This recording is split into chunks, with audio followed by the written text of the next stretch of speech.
दोस्तों welcome to the history of India YouTube channel को subscribe जरूर कर लीजिए। वैसे तो आपने भूतों के बारे में अपने बड़े बुजुर्गों से खूब सुना होगा, पर क्या आपको पता है भारत में कुछ ऐसी जगहें भी हैं जो वहाँ होने वाली अनहोनी घटनाओं के लिए जानी जाती हैं। पहले नंबर पे आता है भानगढ़ का किला। भानगढ़ का किला भारत की सबसे डरावनी जगह मानी जाती है।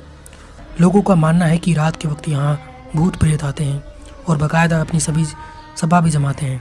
लोगों के मुताबिक 16वीं शताब्दी की सप्तमी में इसी शहर में रहने वाले सिंघिया नामक एक जादूगर को भानगढ़ की राजकुमारी रत्नावती के साथ प्यार हो गया था, पर किसी कारणवश जादूगर की मौत हो गई थी। जादूगर ने मरते वक्त भानगढ़ के किले को श्राप दिया था कि यह जल्दी ही नष्ट भ्रष्ट हो जाएगा और उसके आसपास कोई रह नहीं पाएगा। उसके कुछ दिन बाद ही भानगढ़ में कई आपदाएं आईं और पूरा किला खंडहर में तब्दील हो गया। तो वहीं किले के अंदर लोगों को अंदर रात को जाने में मौत हो रही थी, यानी जो लोग किले के अंदर जा रहे थे उनकी मौतें हो रही थी। लोग कहते हैं कि कोई भी व्यक्ति जो रात के वक्त यहाँ आता है वापस नहीं आ पाता। हाँ, आप सुबह आ सकते हैं, पर अगर आप रात को आते हैं तो आपकी मौत हो जाएगी। इसको लेकर भारतीय पुरातत्व विभाग ने बड़ा बोर्ड भी लगा रखा है कि शाम होने के बाद आप यहाँ पर नहीं आ सकते। दूसरा है दिल्ली का किला। भारत का राष्ट्रीय राजधानी दिल्ली, जहाँ पर भूत भी अछूते नहीं हैं। दिल्ली का दिल्ली कैंट इलाका हरी भरी भूमि से घिरा हुआ है। बताया जाता है कि यहाँ एक रात को लड़की लोगों से लिफ्ट मांगती है और लिफ्ट देने पर उनके साथ कुछ अनहोनी हो जाती है। दिल्ली कैंट के इस इलाके में हर रात को एक औरत होती है जो हमेशा लिफ्ट मांगती रहती है, और अगर कोई भी लिफ्ट नहीं दे तो वो उसे मार भी देती है, और अगर लिफ्ट दे तो भी मार देती है। मतलब अगर आपने लिफ्ट नहीं दी तो वो आपके पीछे तेज़ी से भागने लग जाएगी। लोगों ने यहाँ तक भी बताया है कि महिला उनकी कार से भी तेज़ रफ्तार से उनके आगे गुजर जाती है, जो बहुत ही डरावना होता है। यह घटना अकेले यात्रा करने वाले यात्रियों के साथ ज़्यादातर होता है। तीसरे नंबर पर है थाने की वृंदावन सोसाइटी। दिल्ली की वृंदावन सोसाइटी में एक जगह है जहाँ लोग रात में जाने की हिमाकत भी नहीं करते।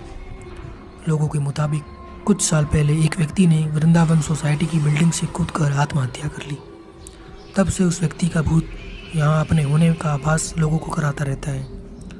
कुछ दिन पहले सोसाइटी में रात को पेट्रोलिंग कर रहे एक सिक्योरिटी गार्ड को हवा में किसी व्यक्ति ने एक जोर का थप्पड़ मारा और वह कुर्सी पर बैठा बैठा गिर पड़ा। ऐसी ही कई वारदातें यहाँ पर आए दिन होती रहती हैं। शनिवार वाड़ा किला। इस किले में कई बार लोगों की कराहने की आवाज़ें सुनाई देती हैं। रात के समय में यहाँ पर चांदनी रात में अधिक भयानक हो जाता है, यानी अगर आज चांदनी रात हो जाती है तो यह किला और भी भयानक हो जाता है।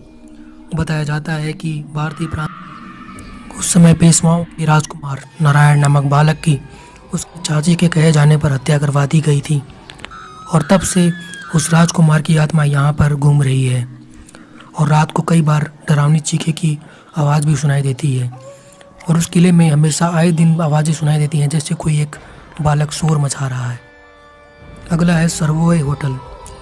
अंग्रेजी शासनकाल में इस होटल में एक ब्रिटिश लड़की की हत्या कर दी गई थी, जिसकी आत्मा आज भी अपने हत्यारों को ढूंढ रही है। इस स्थान को सीरियल किलिंग से भी जोड़कर देखा जाता है, लेकिन अधिकांश लोगों का मानना है कि इन हत्याओं के पीछे उसी लड़की लेडी आर्मी का हाथ है, जो कि सुनने में बहुत ही भयानक लगता है। अगला है डॉक्टर हिल्स। डॉक्टर हिल्स जो कि पश्चिम बंगाल में है। इस घने जंगल में न जाने कितनी ही हत्याएं होती जा रही हैं। आए दिन यहाँ पर एक नई हत्या होती जाती है। स्थानीय लोगों ने कई बार यहाँ पर अजीबोगरीब चीज़ें भी बड़ी महसूस की है। विक्टोरिया बॉयज़ स्कूल में छुट्टियों के दिनों में हलचल होती है और लोगों की आत्माओं की उपस्थिति दर्ज की गई है। यहाँ पर आए दिन ऐसी हलचल होती है कि लोगों को पता चल जाता है कि हाँ, यहाँ पर कोई आत्मा चल रही है, यानी कि कुछ ऐसी जगह इंडिया में हैं जहाँ पर आत्माएं वाकई में हैं। तो वहीं मुंबई स्थित राजकिरण होटल में भी एक आत्मा घूमती रहती है। जिन लोगों को वहाँ रहने की हिम्मत दिखाई देती है वो वहाँ जाते हैं, परंतु रात को वापस भाग जाते हैं, क्योंकि रात के समय उनको कोई चादर खींचता है और अजीबोगरीब सी आवाज़ें निकलती हैं, और कभी कभार उनके ऊपर हमला भी किया जाता है, जिससे डर के वो भाग जाते हैं।